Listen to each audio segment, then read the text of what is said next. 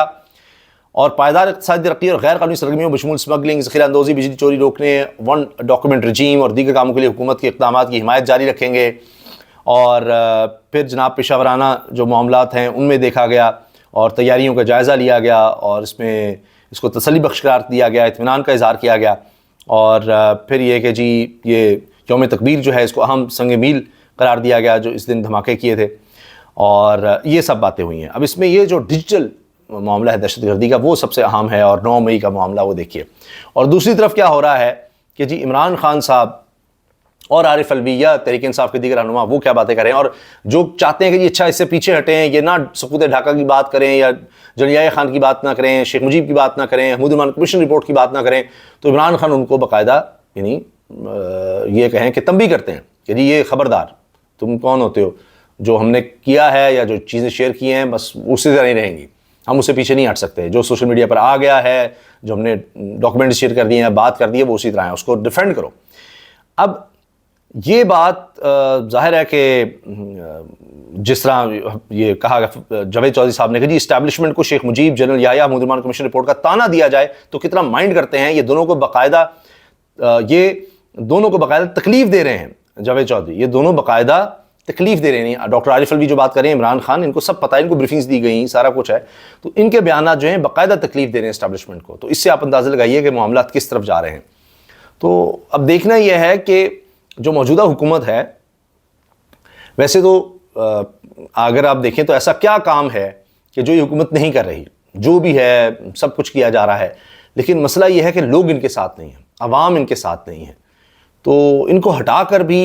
کیا کیا جائے گا؟ اگر کوئی اور جس طرح نگران سیٹ اپ تھا وہ بھی ہو گیا پچھلے 2 سال میں, ہم سب دیکھ رہے ہیں, تو اس سے بہتری نہیں ہے. اب ان کو جس طرح جس الیکشن کے تحت ان کو لایا گیا ہے, سب کو پتہ ہے کہ کیا ہوا ہے, تو اس کے بعد بھی چیزیں ٹھیک نہیں ہوئیں. تو اب ایک نئی چیز اگر کی جاتی ہے تو کیا اس سے ملک میں استحکام آ جائے گا, معاشی استحکام آ جائے گا اس کے بعد؟ یعنی سیاسی استحکام نہیں ہوگا. وہی چیزیں ہم پہ دیکھ رہے ہیں. پہلے عمران خان کو ہٹا دیا گیا وقت سے پہلے, یعنی 5 سال پورے نہیں ہوئے, پھر وہ ایک کنٹینیو کیا گیا, الیکشنز نہیں کروائے گئے خیبر پختونخوا میں اور پنجاب میں, وہ معاملہ گڑبڑ. پھر اچھا جی الیکشنز ڈیلے کیے گئے, آخرکار الیکشنز کروائے گئے, نگران سیٹ اپ آیا, وہ آیا تو وہ لمبا ہو گیا. اس کے بعد پھر الیکشنز اور ڈیلے, پھر الیکشنز رگنگ اور دھاندلی اتنی زیادہ ہوئی, اس سے بھی کچھ نہیں حاصل ہو سکا, کوئی استحکام نہیں آ سکا. تو اب نئی چیزیں اگر کی جائیں گی تو یا اس سے کوئی بہتری آ جائے گی, یہ بڑا سوال ہے. تو اب دیکھتے ہیں, میں نے آپ کے سامنے تمام چیزیں رکھ دی ہیں جو اس وقت باتیں ہو رہی ہیں جڑواں شہروں میں, جو وہاں سے خبریں آ رہی ہیں وہ آپ کے سامنے رکھنی ہیں. اجازت دیجیے, اللہ حافظ.